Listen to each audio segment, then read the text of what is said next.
Oh, it's Trent. Hope everyone's having a good day. Make sure you sub, share, like, comment, all that. And I just woke up, if you couldn't tell. Just came straight out here. It's cold. I didn't even start my car. It's just, let's get this going, right? So, story today is holiday hangovers and hangovers, because it's multiple stories. And a couple of them I've told before, so if you've heard them, I'm going to tell those quickly at the start, get them out of the way. But I also got stories that no one's ever heard, right? I've had a lot of holiday hangovers. So first, we're going to go to the very first one. We're going to go in order of age, right? So the first one ever, I was at my grandma's, and I was kicked out for... I don't remember what I was kicked out for, but it was something with my dad. A lot of arguing, a lot of fighting stuff. I had to go somewhere, right? So I'm hanging out with my grandma, staying there for like 6 months, right? And my cousin, who's 4 years older than me, she was also staying there at the time. I don't remember why, never really got into it too much, but, we were just staying there at the same time. So it was Easter, or the night before Easter, you could say. And, my grandma, she's a very avid, I don't know if that was the right word, but she likes wine. She likes wine a lot, right? She's all for it. I don't know how I was going to wrap up that sentence. I just had to cut it off before I sounded really dumb. But she really likes wine, right? So there's a lot of wine around. So the night before Easter, right, me and my cousin, and this is like 2017, 2018, so I don't know exactly how old I was, but I was definitely younger than this, obviously, if it was that many years ago. But we got the wine, and we were just drinking it, playing Guitar Hero. We were also smoking, but, I smoke all the time. That means nothing to me, really. But drinking, you'll see. Anytime I drink, only bad things happen, dude. And not, like, real bad things, but, like, feeling bad, So we get really drunk on the night before Easter, right? And there's family and stuff coming over to the house the next day, but we're just focused on that night, hanging out, Guitar Hero, and I think we had movies on too, but I passed out on the couch during that, right? And I wake up, and I wake up to my grandma, and she's asking me and my cousin, because we both fell asleep. She had two couches in her living room that faced each other, right? We were passed out on both of them when we woke up, right? And my grandma woke us up, and she's like, hey, I need you guys to run to the store for me. I let you guys sleep in. Can you run to the store for me? So we're like, yeah, sure, right? And I knew instantly when I woke up, I'm either still drunk or I'm hungover, because my stomach hurts so bad. My head's pounding. Every time I, take a step, it feels like I'm going to fall over from, dehydration, And I don't drink water a lot, so I have that feeling a lot, but it was, extreme on this day, right? It was real bad. So I get in my cousin's car, we go to the store, whatever, pick up whatever's needed, right? And before we got back, we pulled into the neighborhood. I'm like, hey, can you pull off to the side for a minute? And then she's like, you got to throw up? And I was like, I don't know. I got to do something, because I cannot feel like this, in front of the family the rest of the day. Because I looked like shit because I felt like shit, Of course I didn't look good if we were drinking, a bunch the night before. But you get what I'm saying? When you feel worse, I know I look worse. So I just wanted to feel a little better so I could present myself better for the fam, right?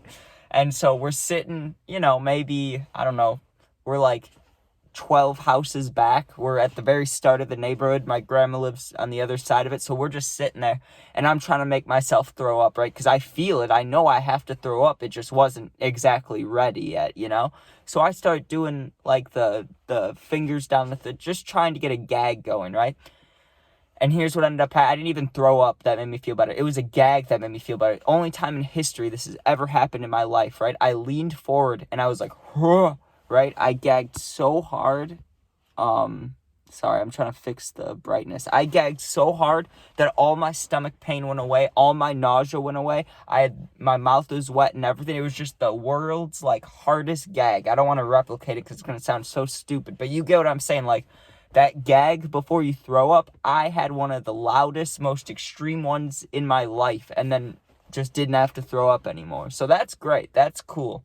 Maybe I tricked my body, right? But these next ones were brutal. Next, we got to go to Christmas. Actually, no. Before Christmas, we got the 4th of July. The 4th of July parties I've talked about, there was 2 of them. And one of them I had to walk 2 miles, maybe more home. It took I don't even remember walking it. And it happened really late. So just dangerous. Just not a good idea, And so I've told that story, I walked into this kid's parents' house because it was a party, but I didn't know the parents were home. and I was double fisting beers. I had 2 beers in my hand opened when I walked in. I was drinking them, and the parents saw me, and they just pointed downstairs. But you could see on the face, the look on their face, they did not approve of that. And I didn't know any parents were home, or else I wouldn't have walked in. And I was already drunk, so I gave no fucks, you know? But the next morning, after walking all that distance, because no one could pick me up and no one could give me a ride home, and I was so drunk, it was like 2 a.m., and I walked in, it was summer, it was the 4th of July, so it wasn't too cold, but man, I don't remember most of the walk. I just remember waking up in my bed, which is real lucky. I could have gotten hit by a car or something, but that next morning, dude, oh my God, I remember feeling like such shit, and people wanted to go do stuff. I remember, like my little cousin had a baseball game and they wanted to have a extra cookout and hang out and stuff, and I'm just like, I'll be sleeping all day. But now we're gonna get to some good ones. I have the Christmas one, and if you've heard that, I'm sorry. After that is just new stuff. So the Christmas story is from last Christmas, you know, a year ago pretty much, when my grandma for everybody bought champagne. And you know, what I didn't quickly learn this. What I learned after the fact is no one had any champagne, right? Except for me. Now, my grandma bought 2 bottles of it. And champagne, I always thought was kind of a pussy drink, you know? Like, I see people drinking it at weddings. And, like, when I was 16, they were letting me have a little bit. So it's like, this can't be that strong, right? That's what I was telling myself. Champagne's not going to get me fucked up. It's just champagne. Like, I was thinking it was like I knew it had alcohol, but I thought it was like, I don't know, like even less than like a White Claw. I thought it was just had like no alcohol in it, right? So I start drinking that first bottle, and remember, I'm assuming that everybody's having some, right? Like, I keep walking back to it and refilling my little like plastic cup, and it gets lower and lower. But I was also thinking, because there's like 12 of us in this house at the time, I'm thinking everybody's having some, right? So I'm like, I'm only going to get to have 2 or 3 cups, and then it's all going to be gone, you know? I might as well get as many as I can. So every time I'd run out, I'd sneak over to the bottle thing and refill it, because they were cool with me having a little, but I don't think anybody wanted me to get like drunk, you know? And so I just keep refilling it, and then eventually the first bottle's empty, right? And I'm real fucking drunk. And there's 2 bottles, right? And the second one, my grandma, I remember her saying before I went to sleep, right? Because I was fucked up, and no one ended up having some, but I didn't know this till the next morning when I talked to people, right? So I'm still assuming that people had some, and I'm the only one pretty much. There was other people, but I was, you know, just fucking wasted. And I'm standing there, and my grandma's like, no matter what, that second bottle is for tomorrow. Nobody touch that second bottle of champagne, right? And I head up to bed after those words. I wake up, okay, and both bottles, the empty bottle and the second bottle, which had like, I don't know, 3/4 drinking out of it, were right next to the couch where I was sleeping, right? So I must have gone to sleep or tried to sleep, but I wasn't that drunk or I was blacked out, so I don't know how I grabbed this second bottle. But what I'm guessing happened is I must have fallen asleep and woken up at like, I don't know, 3 hours later, maybe 2, 3, 4 hours later in the middle of the night, like 3, 4 a.m. Must have been blacked out then, or like must have been real drunk and don't remember walking downstairs, grabbing the other champagne, grabbing the empty bottle too from the counter and bringing them both upstairs and drinking it. Like, that's crazy, you know, but... Man, you should have seen me the next morning, because I have little cousins and a little sister. I'm waken up by my little sister, Trent, it's Christmas, wake up. And she's yelling and stuff, and I'm like so hungover. And that's when I was like, okay, this is why you don't drink before Christmas. I should have been prepared for this, you know, because I got my ass up. I'm a good brother, you know, I got my ass up. But man, let me tell you, I felt like death. I'm opening presents, watching people opening presents, just thinking, can someone wrap me in a present and just throw me in like a garbage disposal? Because I felt like shit, dude. I just wanted... Oh, man, it was horrible. But next, this one's good, is, it was for a birthday, right? And this actually came before that Christmas story, but it's one I haven't told. So I'm going to tell this, and then it's getting fucking cold in here, so I'm going to wrap it up. Unless I throw a second one in there. I don't know. But thank you guys for watching, by the way. Almost at 2,000 subs. That's beautiful. Now let's get to the newer stories that no one's heard, right? So, I went to a Bears game for my birthday, right? And I was able to bring friends with, and this is over a year ago, so this is before that Christmas story. I just forgot about it, but I'd never told it, so, you know, it's fine. So we went to this game, or we're going to this game, right? And it's me, my grandpa, my grandma, and 3 friends, right?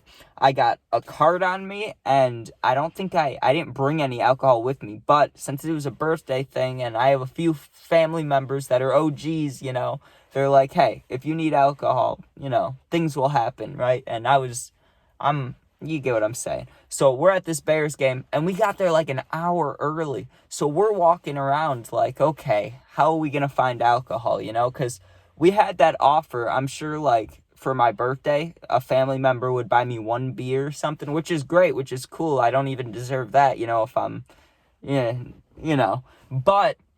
But obviously it's just 1 beer. So me and my friends, we're like, there's got to be one degenerate person in this entire stadium that'll buy us alcohol, right? So we start asking adults, because we have cash. We're like, hey, will you buy us a beer? Will you buy us a beer? You can guess, we got a lot of no's, right? But when you're at a stadium, it's just a numbers game. For every no, you're getting closer to a yes. So eventually we get a yes, right? This real tall dude, I don't want to describe him or anything, but if he ever watches this, what's up, bro? Thank you for that. We got some beers, right? And I'm a very light drinker. I just have a little bit, I get drunk. So I had a total of, like, I think 3 beers, maybe 4, and I was already done for the game. I was done, so I was drunk. Like, I could not drink anymore, or I'm gonna fall asleep in this chair or throw up everywhere, right? But I'm a huge smoker. So once the first quarter was over, I had to pee really bad because we were drinking a little bit. I go to the bathroom, right? And if you've been to Soldier Field, the Bears Stadium, right? The bathrooms are fucking nasty. They're gross, bro. They're like, it feels like you're in a shelter or something. Not like a homeless shelter. I'm not saying that, but like, how for tornadoes and stuff, they tell you to get to the shelter area of the stadium? That's what I would call the shelter, because it was fucking like, the walls are like cement slabs, and it's just disgusting, right? Like, it smells gross, it looks gross, it doesn't look nice, And I remember going in there, and I ripped that pen hella. I ripped it like 10 to 12 times because, with weed I don't really care about, but especially when I've had a little bit of alcohol in me, I'm sure this is for a lot of people. Once you get alcohol in you, your fear kind of goes away of getting, real blasted, So I was like, fuck it, I'm ripping this pen. And remember, it's my birthday, September, so it's pretty warm out, Like, it's not cold. So I'm ripping this pen, a little bit drunk. This random guy asked to hit it. I let him hit it. And then he had like one of those pens with dabs in it that he let me hit. And it was really cool because we didn't swap, He was like, hey, can I hit that while in the bathroom? And then he went to the bathroom stuff. And then before I walked out, he's like, hey, you know what? I have this if you want to hit it. So that was cool, But I was so fucking high. I was crossed, actually. I was really crossed, but I felt more high than drunk. I remember walking back to my seat and not even being able to walk straight, right? And I get back to the seat, sit down, and I swear for the rest of the game, I was really trying not to fall asleep. I was sitting there going like this, but I love the Bears so much. I'm such a huge football fan that I was like forcing myself to watch it as I'm trying not to pass out. It was hilarious. I'm sitting there like, come on, watch the game. And they ended up winning. All good. It would have been sad if they lost, but at least I would have been fucked up, But all right, it's getting cold in here. Thank you guys for watching. Hope everyone has a good day. Make sure you sub, share, like, comment, all that. Check out my other stories, and I'm just trying to think real quick before I end it if there's anything else I can throw in there. There's got to be. Oh, Halloween. When I was at alternative school, a bunch of these kids were taking acid, right? And I was a little scared to take acid on Halloween, I'm not going to lie, because I felt like if we were trick-or-treating, then I didn't want to be around a bunch of kids while tripping, one, and I didn't want to see scary costumes. Both reasonable answers, I don't want to have, like, what if I have a bad trip and a little kid sees? Like, we do not need that, Like, I don't care. It's one thing to mess up my own self, but not a little kid. That's fucked up, right? But on Halloween, they all take acid. I showed up there so fucking drunk. I can't remember what I drank, but I remember just mixing a bunch of different liquors and stuff with, like, orange juice and Sprite and just the, classic mixers. And by the end of Halloween, dude, I was like falling over walking into my house. I barely had any candy, but I remember just sleeping with the pillowcase of candy because I was just fucked. But all right, that's about it. Hope you guys enjoy. Sub, share, like, comment, like I said. Thank you for all the subs and for always watching. I'm starting to get a lot more nice comments than hate comments, which is beautiful, I appreciate that. I really do. I read it, it makes me feel good instead of being like, damn. that's sad, but thank you. All right, that's about enough. Be safe and peace out.